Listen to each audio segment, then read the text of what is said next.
خطاب کے لیے میں دعوت دوں گا آزاد کشمیر سے آئے ہوئے ہمارے معزز مہمان حضرت پیر سید اسد محمود شاہ صاحب کاظمی، آپ اپنے خیالات کا اظہار فرمائیں گے۔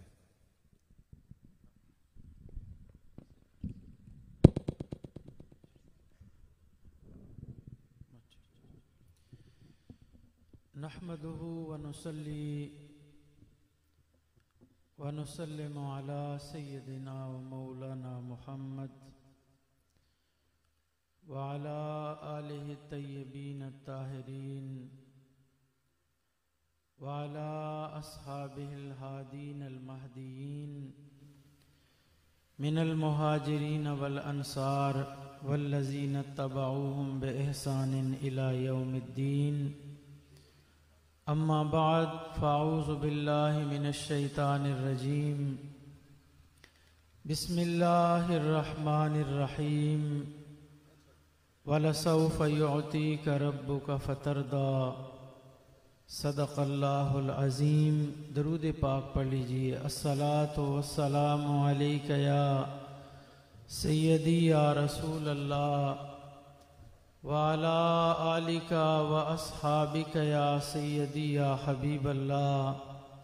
ہو نہیں سکتی رقم بنت شہ بطحا کی شان، کیا بیاں ہو قطرۂ ناچیز سے دریا کی شان۔ اور جس کی آمد پر کھڑے ہوں خود امام الانبیاء، دیکھیے چشم نبوت میں ذرا زہرا کی شان۔ باکر و شبیر و شبر، زینب و زین العباد، مرحبا کیا اوج پر ہے عطرت زہرا کی شان۔ اور وہ تو تیرے ماہ پاروں نے کھلائے چار چاند، وہ تو تیرے ماہ پاروں نے کھلائے چار چاند، ورنہ کیا کربل کے ایک تپتے ہوئے صحرا کی شان۔ اور سیدہ پاک کی بے ادبیاں کرنے والوں کو مخاطب کرتے ہوئے کہا کہ جب سوا نیزے پہ آ جائے گا سورج منکرو، جب سوا نیزے پہ آ جائے گا سورج منکرو، اس گھڑی تم پر کھلے گی چادر زہرا کی شان۔ رونق بزم مسند صدارت امام اہل سنت، بطل حریت، مخدوم ملت، پروردہ آغوش ولایت، پیر طریقت رہبر شریعت، پیر سید محمد عرفان شاہ صاحب مشہدی دامت برکاتہم العالیہ، محفل میں تشریف فرما کثیر تعداد میں علماء و مشائخ اور جمیع عاشقان مصطفیٰ و محبان مرتضیٰ، وقت کی تنابیں کھنچی ہوئی ہیں، میں وقت کی نزاکت کو مد نظر رکھتے ہوئے چند گھڑیاں آپ کی سمع خراشی کروں گا۔ نبی رحمت صلی اللہ تعالی علیہ وآلہ وسلم اور حضور رحمت کونین علیہ السلام سے تعلق رکھنے والی ہر چیز ہمارے اسلاف نے، بزرگوں نے یہ لکھا کہ نبی پاک علیہ السلام کی ذات تو براء البراء ہے نا، لکھا ہمارے بزرگوں نے کہ مدینہ منورہ کی گلیوں میں جو کانٹا پڑا ہوا ہے نا، اس کا ادب کرنا بھی حقوق نبوت سے تعلق رکھتا ہے۔ اگر کوئی شخص نبی پاک علیہ السلام کی گلی کے کانٹے کا ادب نہ کر سکے، یہ اس بات کی دلیل ہے کہ اس کے سینے میں ایمان سلامت نہیں ہے۔ جن کی گلی کے کانٹے کا ادب لازم ہو تو اس محبوب کے صدیق اکبر کا ادب لازم نہ ہوگا، فاروق اعظم کا ادب لازم نہ ہوگا، عثمان غنی کا ادب لازم نہ ہوگا۔ آج لوگ ہمیں دین سکھانا چاہتے ہیں، ہمیں سبق پڑھانا چاہتے ہیں۔ میں پوچھنا چاہتا ہوں اہل سنت و جماعت نے ہمیشہ یہ بات کہی ہے، اور بالخصوص حضرت شاہ صاحب نے ہمیشہ یہ بات کہی ہے کہ اگر تم حضرت ابو بکر صدیق کے گستاخ کو برا کہتے ہو، اگر تم حضرت فاروق اعظم کے گستاخ کو برا کہتے ہو، اگر تم حضرت عثمان غنی کے گستاخ کو برا کہتے ہو، تو یار کبھی سیدہ پاک کے گستاخ کو بھی برا کہہ دیا کرو، کبھی علی کے بے ادب کو بھی برا کہہ دیا کرو۔ تمہیں بڑی رعایت ہے، ہر ایک گستاخ سے تو تمہیں کوئی رعایت نہیں ہے، لیکن جو علی کا بے ادب ہو جائے، جو علی کا گستاخ ہو جائے، بڑی رعایت برتتے ہو تم اس سے۔ حضرت شاہ صاحب سوئی چیمیاں تشریف لے گئے، ان کے خلفاء ہیں بڑے ادب والے، وہاں حضرت شاہ صاحب نے ایک جملہ کہا، آپ نے فرمایا کہ صحابہ کا ادب کسی مولوی صاحب کو فکر نہیں ہونی چاہیے، اس لیے کہ آل رسول نے صحابہ پہ بات آنے دی ہی نہیں ہے۔ اگر حضرت عثمان غنی کے دروازے پہ مولا مرتضیٰ نے پہرا لگایا ہو حضرت امام حسن مجتبیٰ کا اور حضرت امام حسین کا، تو علی پہ اعتراض کس طرح اٹھ سکتا ہے؟ حضرت عثمان غنی رضی اللہ تعالیٰ عنہ کے دروازے پہ پہرا ہی حضرت امام حسن مجتبیٰ اور حضرت امام حسین شہید کربلا کا ہے۔ سوال حضرت ابو بکر صدیق پہ آئے، جواب علی دیں، سوال فاروق اعظم پہ آئے، جواب علی دیں، سوال عثمان غنی پہ آئے، جواب علی دیں، تو مولویوں تم اپنا کوڑ نکالو، سادات کو ادب صحابہ سکھانے کی کوشش نہ کرو، تم اپنے اندر کے کوڑ نکالو۔ یہ جو میں نے آیا مبارکہ پڑھی ہے وَلَا سَوْفَ يُعْطِيكَ رَبُّكَ فَتَرْضَىٰ، اس آیت کی تفسیر لکھی ہے حلیف قرآن، 42 سال عمر ہوئی ہے امام زید ابن علی علیہ السلام کی، یا 46 سال، 80 میں آپ کی ولادت ہے اور 122 میں آپ کی شہادت ہے، اور آپ کی تفسیر غریب القرآن، اس میں آپ نے وَلَا سَوْفَ يُعْطِيكَ رَبُّكَ فَتَرْضَىٰ کی تفسیر بیان کی ہے کہ اللہ کہہ رہا ہے محبوب تجھے تیرا رب اتنا عطا کرے گا کہ تو راضی ہو جائے گا۔ حلیف قرآن امام زید، اور جو ابھی میں نے بات کی نا، جو ہمیں ادب سکھانا چاہتے ہیں صحابہ کا، یہ امام زید، پہلے میں ان کا تعارف بتاتا ہوں پھر میں تفسیر سناتا ہوں۔ امام زید آپ ابن عماد عملی کی شذرات الذات اور علامہ عبد الکریم شہرستانی کی الملل والنیل اٹھا کے دیکھیں کہ جب امام زید اٹھے ہیں حشام بن عبد الملک کے مقابل، ایک تگڑی حکومت کے مقابل ایک بندہ پرچم حق لے کر اٹھا، اور اموی گئے امام ابو حنیفہ کے پاس، کہا فتویٰ دیں کہ زید باطل پہ ہے۔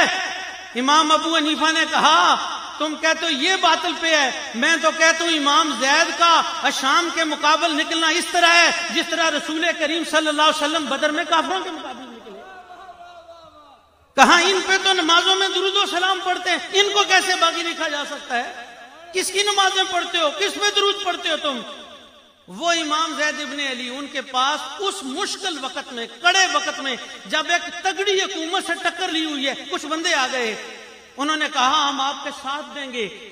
اب آپ اس بات کا اندازہ لگائیں کہ یہ جنگ ہے حکومت کے ساتھ، اور ایک بندہ جہاد کا پرچم اٹھا کے کھڑا ہے جس کا نام امام زید ہے، اس کے پاس بندے آ گئے۔ ایسے وقت میں تو لوگ جھوٹ بول کے بھی بندے ساتھ شامل کر سکتے ہیں، لیکن انہوں نے کہا ہم آپ کا ساتھ دیں گے۔ امام زید نے کہا اچھی بات ہے، آ جاؤ میرے ساتھ۔ انہوں نے کہا اس شرط پہ کہ آپ ابو بکر کو برا کہیں، عمر کو برا کہیں، پھر ہم ساتھ دیں گے۔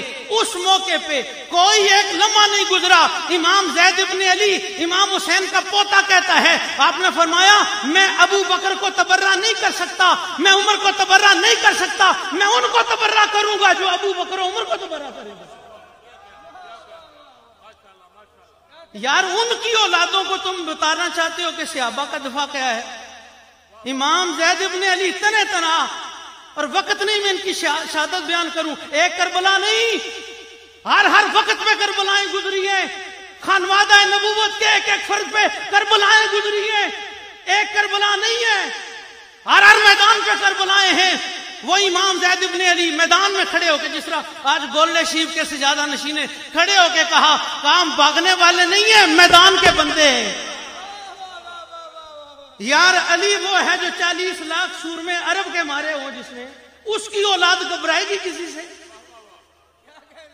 اور جس نے 40 لاکھ کا ہزار جو ہے وہ عرب کے سورمے میدان میں گرائے ہوں، اس کی اولاد کو تم سمجھتے ہو کہ وہ گھبرائی ہے؟ امام زید ابن علی میدان میں کھڑے ہیں، انہوں نے کہا پھر ہم نہیں جائیں گے، آپ کا ساتھ نہیں دیں گے۔ یہ تاریخ کا پہلا جملہ ہے۔ آج جن کو مذہبی بدہضمی ہو چکی ہے اور ہیضہ ہو چکا ہے، سنو، رافضی کا سب سے پہلے لفظ امام زید نے اس وقت بولا جب کچھ لوگوں نے کہا آپ ابو بکر کو برا کہو، عمر کو برا کہو، ہم آپ کا ساتھ دیں گے۔ انہوں نے کہا نہ میں ابو بکر کو برا کہوں گا، نہ عمر کو برا کہوں گا، برا اس کو کہوں گا جو ابو بکر کو برا کہے گا، جو عمر کو برا کہے گا۔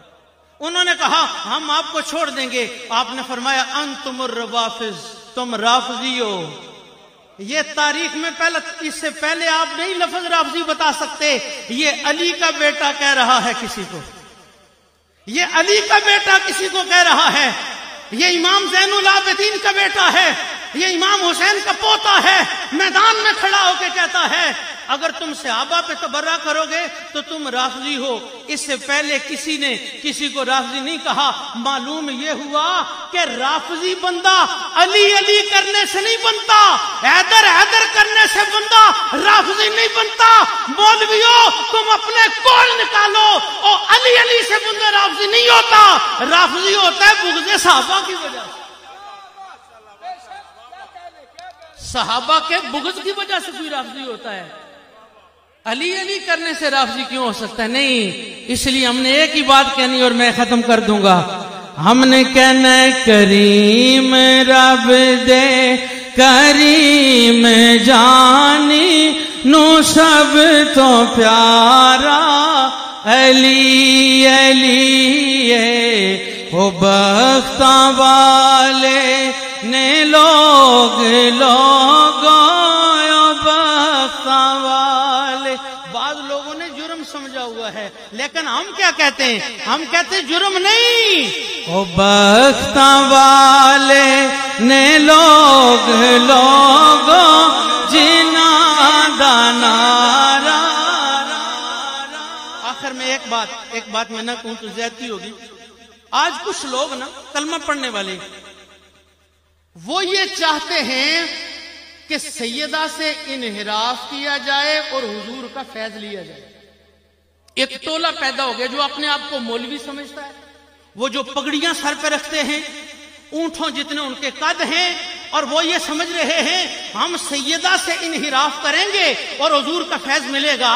ابھی مفتی صاحب نے بڑی خوبصورت بات سیدہ کی وسطیت پہ، برزخیت پہ اور قطبیت پہ کی ہے، اور اس سے نتیجہ یہی نکلا ہے اگر تم نے حضور سے کچھ لینا ہے تو سیدہ کے دروازے پہ آنا پڑے گا۔ سیدہ سے انحراف کر کے حضور کے دروازے سے کچھ نہیں ملے گا۔ اس لیے یہ سنتے جاؤ۔ میں آخری بات کرنا چاہتا ہوں، جو حافظ الحدیث کانفرنسیں کر کے یہ سمجھتے ہیں اولاد سے انحراف کرو اور حافظ الحدیث کا فیض مل جائے، سیدہ سے انحراف کر کے حضور کا فیض لینا چاہتے ہو، تمہارے سر میں کوئی عقل نام کی کوئی شے ہے؟ حافظ الحدیث کے بورڈ لگاتے ہو، حافظ الحدیث کے سیمینار کرتے ہو، کانفرنسیں کرتے ہو، مجھے آپ بتائیں حافظ الحدیث کا فیض اگر جائے گا اولاد کے ذریعے سے جائے گا یا باہر کسی اور راستے سے جائے گا؟ ہاں، حضرت حافظ الحدیث رحمت اللہ تعالی علیہ کا فیض اگر کسی نے لینا ہے، ان کی اولاد موجود ہے، ان کا آستانہ موجود ہے، ان کا خاندان موجود ہے، انہی کے ذریعے سے ملے گا۔ تا حشر یہ خیال میرے دل کا چین ہے، محسن میری نجات کا ضامن حسین ہے۔ ماشاءاللہ یہ تھے حضرت علامہ مولانا